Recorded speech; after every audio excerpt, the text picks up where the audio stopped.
اللہ الرحمن الرحیم۔ السلام علیکم۔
ساتھ اس رہائش گاؤں میں تنہا رہوں گا۔ بادشاہ بولا، حضور میری بیٹی شہزادی گلنار کی شادی آپ سے کر دی جائے۔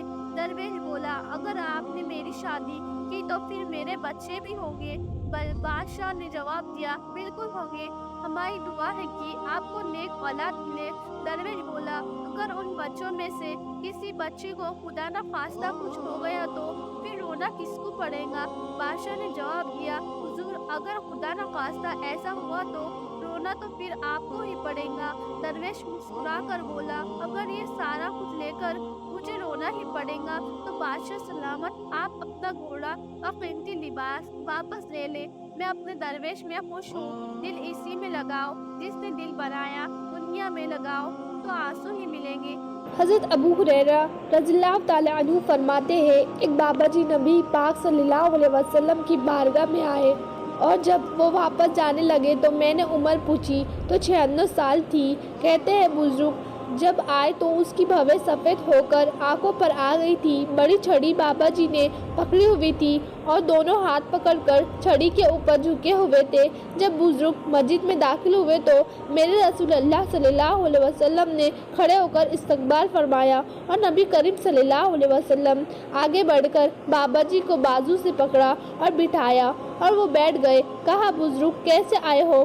کہتے ہیں وہ بابا جی جب بات کرتے ہیں تو آنکھ کھول کے پہلے حضور کا چہرہ دیکھتے، پھر وہ بات کرتے۔ ان کے لب و لحاظ کے اندر بڑی پریشانی، بڑی تکلیف، بڑی مایوسی تھی۔ عرض کرنے لگے، یا رسول اللہ، ساری زندگی گناہوں میں بیت گئی، غلطیاں ہی غلطیاں ہیں۔ اللہ کے رسول، بڑی لمبی فہرست ہے، پاپ ہی پاپ ہے، کالے سیاہ دفتر ہے۔ یا رسول اللہ صلی اللہ علیہ وسلم، جب پلٹ کے دیکھتا ہوں میری نیکی دکھائی نہیں دیتی۔ حضور، اس عمر میں آپ کا ایک صحابی ملا ہے، اس نے بات سمجھائی ہے تو تھوڑا خیال آیا ہے، لیکن یا رسول اللہ اب میرا وجود بیکار ہو گیا ہے، بوڑھا ہو گیا ہے۔ بزرگ نے 3 باتیں کہی اور بڑی نرالی کہی۔ کہنے لگا، یا رسول اللہ صلی اللہ علیہ وسلم، اب تو میری کمر بھی سیدھی نہیں ہے، میں نماز ہی صحیح سے ادا نہیں کر سکوں گا۔ یا رسول اللہ صلی اللہ علیہ وسلم نے میرے اندر طاقت نہیں کی میں محنت مزدوری کر کے صدقہ اور خیرات دے سکوں۔ یا رسول اللہ صلی اللہ علیہ وسلم اب میں تلوار لے کر جہاد بھی نہیں کر سکتا۔ حضور نہ میں لمبی نمازیں پڑھ سکتا ہوں، نہ میں صدقہ تو خیرات کر سکتا ہوں، نہ میں دین کے لیے کوئی جہاد کر سکتا ہوں۔ بیکار وجود ہے، بیکار ہو گیا ہوں اور آج آیا ہوں تو مجھے بیکار کو میرے رب قبول کر لے گا۔ حضرت ابو ہریرہ رضی اللہ تعالی عنہ فرماتے ہیں جیسے برسات میں بارش کی جھڑی لگتی ہے یوں ہی مصطفیٰ صلی اللہ علیہ وسلم کی آنکھوں سے جھڑی لگ گئی۔ حضور کھل کر روئے۔ حبیب پاک صلی اللہ علیہ وسلم نے فرمایا بزرگوں بڑے مجاہد ہے، دین کے لیے جہاد کرنے والے بڑے ہیں، رب کریم کو آپ کی تلوار کی اتنی حاجت نہیں، اور فرمایا ان کے خزانہ کوئی خالی تو نہیں کہ آپ بھی گویا صدقہ دیں گے تو بڑھ جائے گا، اور فرمایا عبادت رب کریم کی شان میں اضافہ نہیں کرتی، وہ تو بندے کو نفع دیتی ہے۔ بزرگ نہ آپ جہاد کرے، نہ صدقہ دے، نہ لمبی نمازیں پڑھے، اللہ کے رسول کا وعدہ ہے رب آپ کو بغیر حساب کتاب کی جنت عطا فرما دے گا۔ نبی صلی اللہ علیہ وسلم نے فرمایا بندہ جب رو کر کہتا ہے نا یا اللہ غلطی ہو گئی مجھے معاف کر دے، فرمایا میرے مالک اسے فوراً ہی معاف کرے۔ مزید ایسی ہی ویڈیو کے لیے چینل کو سبسکرائب کرے۔